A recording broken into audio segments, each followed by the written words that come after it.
जय माता रानी दोस्तों, आप सभी को शारदीय नवरात्रि की ढेर सारी शुभकामनाएं। माता रानी की कृपा आप और आपके पूरे परिवार पर सदा सर्वदा बनी रहे। इसी मंगल कामना के साथ आज इस वीडियो में आप सभी के लिए नवरात्रि की बहुत ही सरल विधि लेकर आई हूँ। नवरात्रि साल में 2 बार आती है, एक चैत्र माह में और एक अश्विन माह में। चैत्र माह में पड़ने वाली नवरात्रि को चैत्र नवरात्रि बोला जाता है और अश्विन माह में पड़ने वाली नवरात्रि को शारदीय नवरात्रि के नाम से जाना जाता है। दोनों नवरात्रि की पूजा विधि सेम रहती है। और अब हम एक चौकी लेकर इस पर साफ स्वच्छ लाल कपड़ा वस्त्र बिछाएंगे और नवरात्रि की पूजा आप अपने मंदिर में भी स्थापित करके कर सकते हैं, लेकिन मंदिर में जगह ना हो तो आप ऐसी जगह चुनें जहां पर साफ स्वच्छता का ध्यान रखते हुए, क्योंकि 9 दिनों के लिए माता का हम स्थापना करेंगे। स्थापना करने के बाद कलश या माता की फ़ोटो या प्रतिमा को हिलाया नहीं जाता है, चाहे आप फ़ोटो रखिए या उनकी मूर्ति रखिए। इसलिए कलश स्थापना मंदिर घर में ही ज़्यादा अच्छा रहता है। अब हम कलश रखने के लिए अष्टदल कमल बनाएंगे अक्षत से। तो ये मैंने ले लिया है अक्षत। अब ये मैंने रख लिया है कलश के लिए। अब इस पे मैं अष्टदल कमल बनाऊंगी। अष्टदल कमल इसी तरीके से बनाया जाता है, कोई दिक्कत नहीं होती है।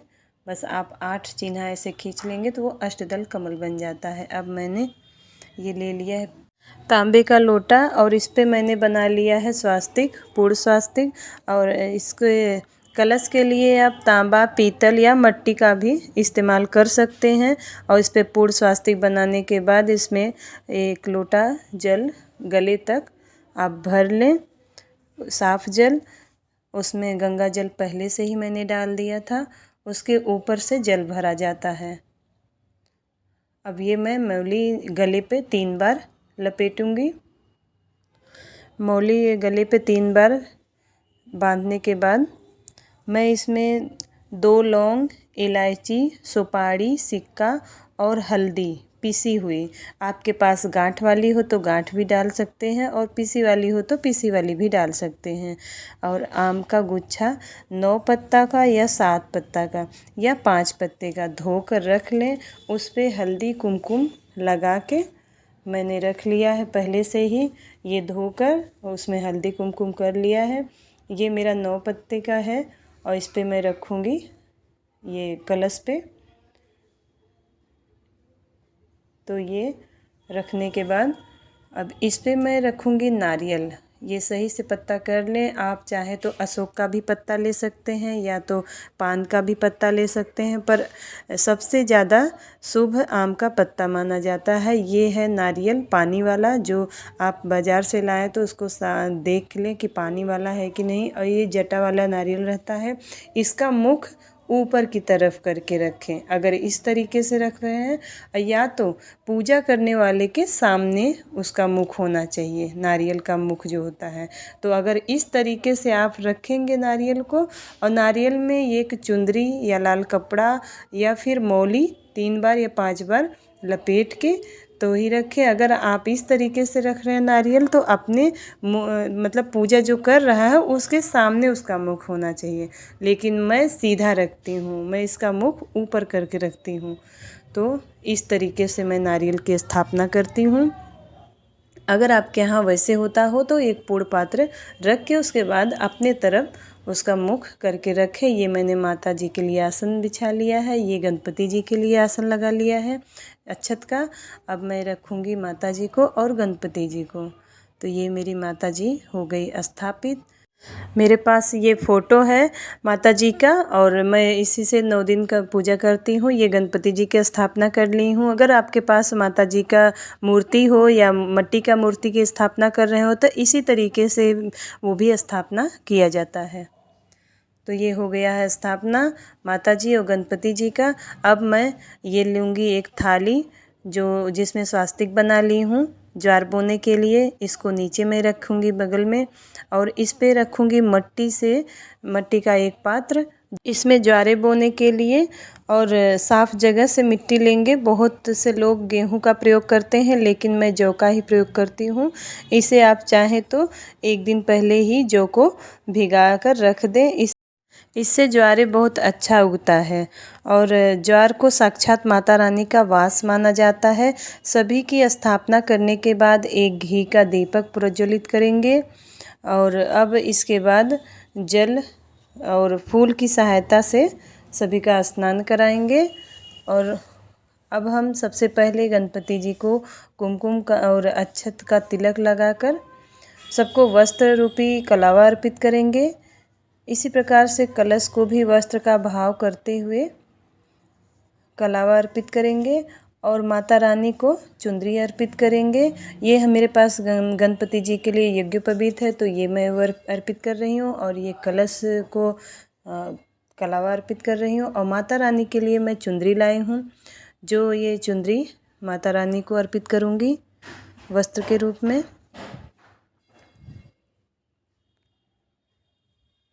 तो ये हो गया सबका वस्त्र।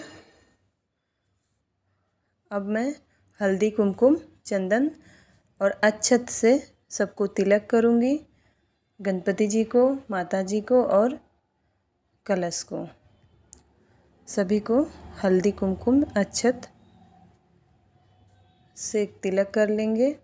बहुत से लोग नवग्रह की स्थापना करते हैं, मैं सरल विधि बता रही हूँ, इसलिए ये सरल तरीके से बता रही हूँ। और अगर आपको ये अखंड ज्योत किधर जलाते हैं, घी का किस तरफ जलाते हैं और किस तरफ तेल का जलाया जाता है, तो अगर आपको ये सब वीडियो चाहिए तो आप ज़रूर कमेंट बॉक्स में बताइएगा, कमेंट करिएगा कि दिया कैसे जलाया जाता है। इसकी भी वीडियो आपको मिल जाएगी। ये सबको तिलक कर लेते हैं, माता को सवारी का तिलक कर लेते हैं। ये कलश है माता के पास, 2 स्वास्तिक है, तो उसके पे सब पे चंदन और कुमकुम, हल्दी का तिलक कर लेते हैं, अक्षत छिड़क देते हैं सब पे। तो अखंड ज्योत का दीप कैसे जलाया जाता है, कलश स्थापना वैसे माता के दाहिने किया जाता है। अगर अखंड दीप जलाया जाता है तो कलश दूसरी तरफ होता है, और अखंड ज्योत मतलब घी का रहता है तो माता के दाहिने अखंड ज्योत जलता है घी का, और बाएं कलश रहता है। तो अगर इसकी वीडियो आपको चाहिए तो आप कमेंट बॉक्स में ज़रूर बताइएगा। सबको फूल अर्पित करेंगे। अब ये फूल अर्पित करने के बाद अब हम माता रानी को लाल पुष्प अर्पित करेंगे। नवरात्रि में वैसे फूल अड़हुल का फूल चढ़ाते हैं तो बहुत अच्छा है, गुलाब का मिल जाए तो अच्छा है। अभी मेरे पास फूल कम था तो आपको मैं बस बताने के लिए कि स्थापना कैसे किया जाता है। ये है गणपति जी का भोग। पहले हम गणपति जी का भोग लगाएंगे अलग से, फिर माता रानी को दूध से बनी हुई मिठाई और ये पेड़ा का भोग लगाया जाता है, पंचमेवा का भोग लगाया जाता है और बतासा का भोग आज के दिन, पहले दिन स्थापना के दिन ज़रूर लगाया जाता है। तो आज मैं बतासा नहीं लाई हूँ, आप लोग को बता दूँ कि पहले दिन आपको बतासा का भोग लगाना ज़रूरी होता है।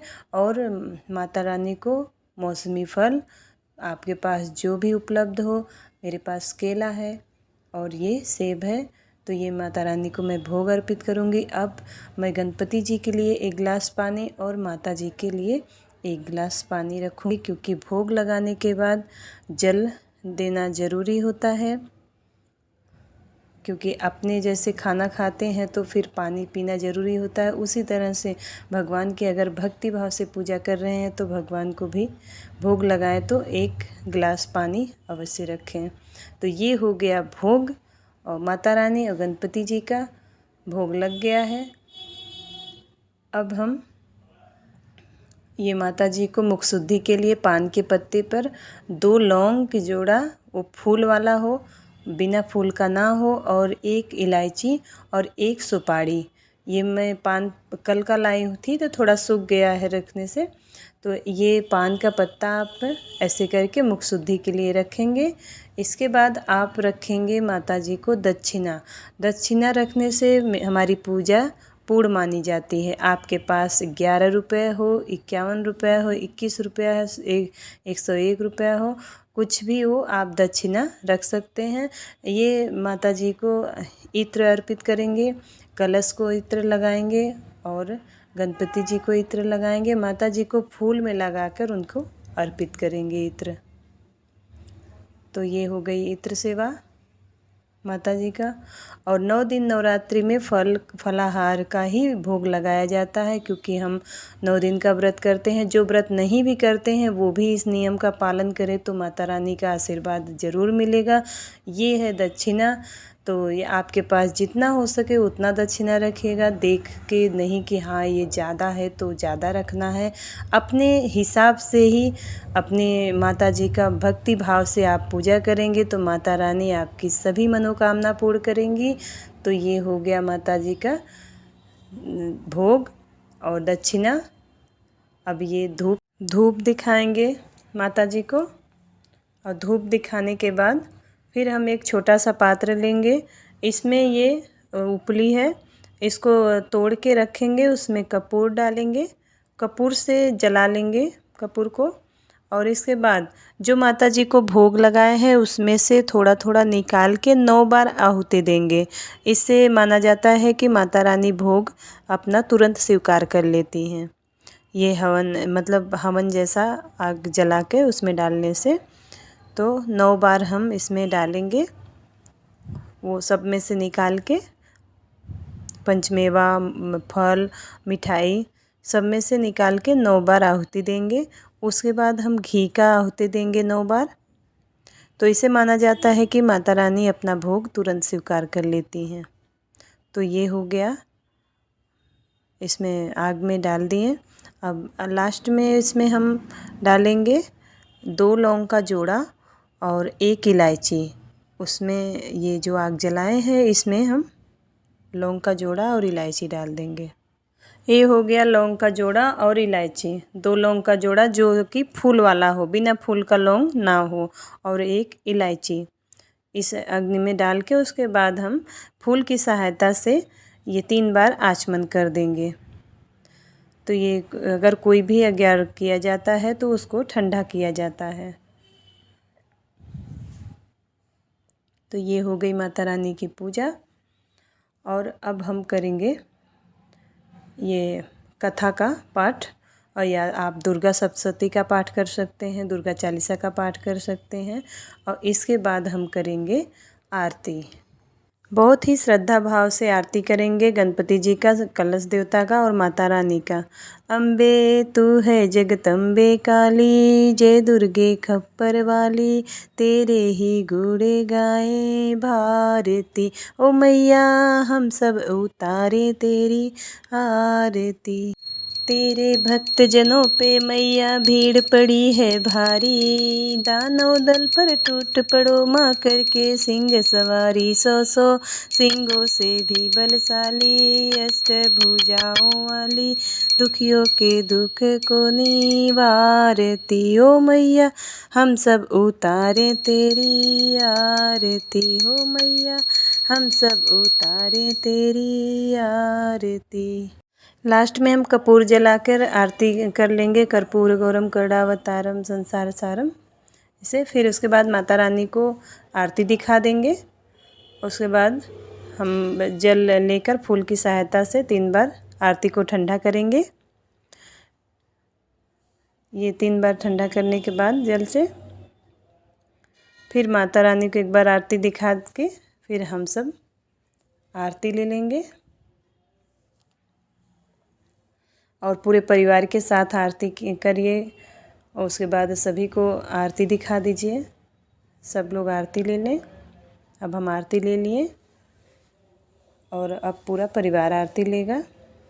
और अब हम करेंगे क्षमा याचना माता जी से कि माता रानी पूजा में भूल चूक हुई हो तो हमसे अगर तो अपना बालक समझकर हमें माफ़ करना। जो हमें जितना आता है वो मैंने किया, आप मेरी पूजा को स्वीकार करना और पूजा में हुई गलती को क्षमा करना। ये हुई नवरात्रि कलश स्थापना की एकदम सरल विधि, सरल पूजा विधि और सरल तरीके से उम्मीद करती हूँ आप लोग को समझ में आया होगा। अगर आपको वीडियो अच्छी लगे तो वीडियो को लाइक ज़रूर करिएगा और अगर चैनल पे नए हो तो चैनल को सब्सक्राइब ज़रूर करिएगा। मिलती हूँ अगले वीडियो में, तब तक के लिए जय माता दी।